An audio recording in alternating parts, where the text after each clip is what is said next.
Depuis 10 ans, 17 bâtiments ou sites Le Corbusier répartis dans 7 pays sont inscrits sur la liste du patrimoine mondial de l'UNESCO.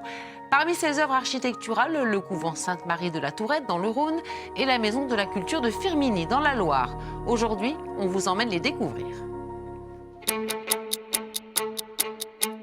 Perché sur les hauteurs des Veux, à une trentaine de kilomètres de Lyon, cet immense vaisseau de béton domine la vallée depuis 1960. Brut, massif, presque austère. Pourtant, ces murs cachent l'un des chefs-d'œuvre de l'architecture moderne, le couvent Sainte-Marie de la Tourette, conçu par Le Corbusier à la demande de l'ordre des Dominicains. Inscrit au patrimoine mondial de l'UNESCO depuis 2016, l'édifice illustre une nouvelle manière de concevoir l'architecture religieuse, en parfaite communion avec la nature. Le Corbusier, quand il pense et construit le couvent, il pense à son inscription dans le site.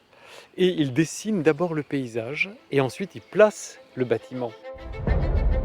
Un juste équilibre de lignes géométriques et de lumière. L'intérieur surprend autant que l'extérieur.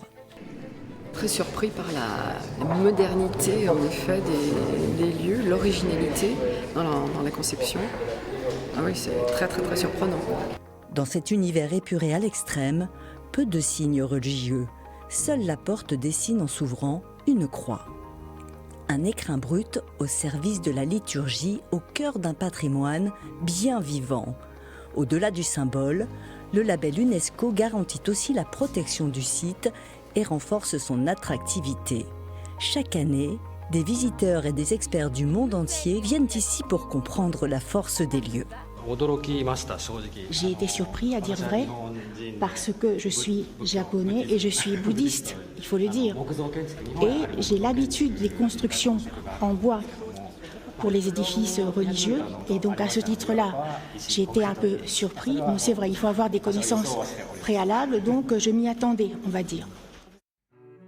Du silence monastique au béton d'une cité moderne.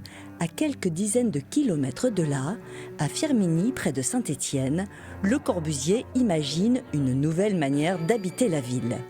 En fait, il est appelé à Firminy par le maire de Firminy qui s'appelle Eugène Claudius Petit. C'est un ancien ministre de la Reconstruction et de l'Urbanisme du gouvernement français, donc ça ne s'invente pas.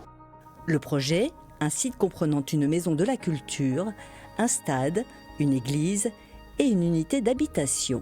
Ça en fait le plus grand site Le Corbusier en Europe et le deuxième au monde. Unique ouvrage achevé de son vivant, à Firminy, la Maison de la Culture est le seul des 4 bâtiments classés au patrimoine mondial de l'UNESCO.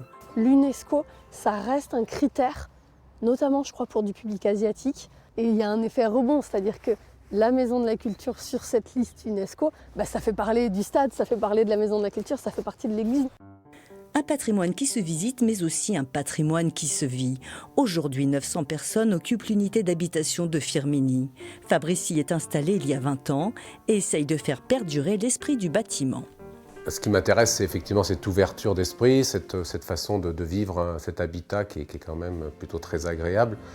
Un héritage inestimable, chaque année, plus de 20 000 visiteurs franchissent les portes du couvent de la Tourette, tout comme celles du site de Firminy.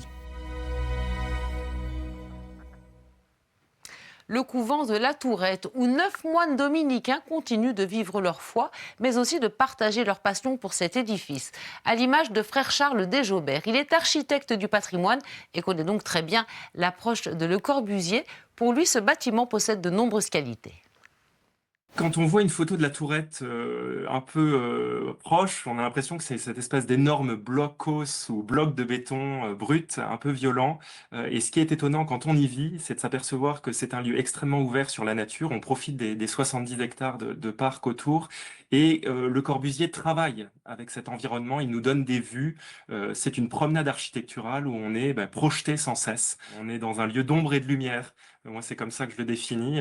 On est en train de sortir de l'hiver et on perçoit la belle lumière du printemps qui arrive aussi dans ce lieu. Et on navigue entre ombre et lumière ici à la Tourette. Oui. Revenons sur l'inscription au patrimoine mondial de l'UNESCO en 2016, une reconnaissance qui vient avec un certain nombre d'obligations destinées à préserver l'intégrité du site. À la Tourette, tout est protégé. y compris les interrupteurs, les poignées de porte, les intérieurs. Et donc, c'est l'ensemble du bâtiment qu'on cherche à transmettre, à soigner. On vient de terminer le gros chantier de l'Atrium et on se lance sur un gros chantier qui est celui du Pyramidion. C'est l'oratoire des frères étudiants à l'origine, une pyramide, un cube, le tout porté par une croix. Donc un objet très singulier, intéressant, mais qui aujourd'hui se délite en partie. On a de l'eau en fait qui s'infiltre dans les maçonneries, dans le béton. Et donc on a lancé un appel aux dons assez large que vous retrouvez en ligne et qui permet de soutenir très directement cette réfection de la pyramide, du Pyramidion de la Tourette. Voilà, pour soutenir la réfection du Pyramidion de la Tourette, rendez-vous sur couventdelattourette.fr. Et pour fêter les 10 ans de l'inscription de la Maison de la Culture de Firminy à l'UNESCO, le site vous invite à participer à la création d'un patchwork géant en tricot. Il sera exposé sur le parvis de l'église Saint-Pierre. Cet édifice fête ses 20 ans cette année et abrite l'exposition L'Odyssée du regard.